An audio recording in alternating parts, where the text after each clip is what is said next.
Hi friends, colour சாமந்தியும் ரோஸும் வச்சு எப்படி மாலை ரெடி பண்ணுறது. இனிமேல் விசேஷம் வருது, பூவெல்லாம் எவ்வளோ அதிகமாக இருக்குது. வீட்லேயே மாலை மேக் பண்ணலாங்க.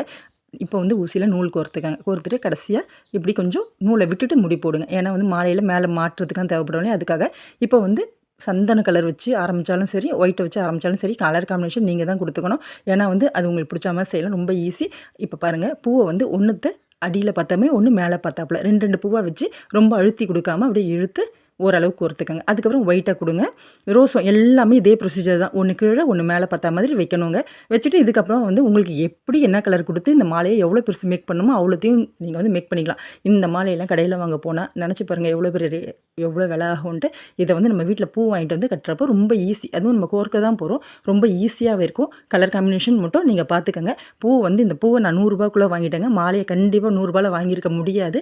எனக்கு மேக் பண்ண தெரிஞ்சதுனால உங்களுக்கு நான் சொல்கிறேன். இது சின்ன டிப்ஸ் தான். நம்ம வீட்லேயே இதை நம்ம ட்ரை பண்ணுங்கள். இப்போது பாருங்கள், சுங்குக்காக கீழே கொஞ்சம் இருக்கும் இல்லையா, அதுக்காக முதல்ல காம்பை வச்சு கட்டிட்டு அப்புறம் ஒரு ரோஸ், அப்புறம் சாமந்தி, அவ்வளோதான். இப்போ நான் அடியில் ரோஸ் கொடுத்ததுனால இந்த சாமந்தி வச்சு கட்டுறப்போ அப்படியே கண்டினியூவாக வரா போல் இருக்கும். பார்க்கவே ரொம்ப அழகாக இருந்ததுங்க. பிடிச்சிருந்தா லைக் பண்ணுங்கள். நீங்களும் ட்ரை பண்ணி பாருங்கள். Bye friends.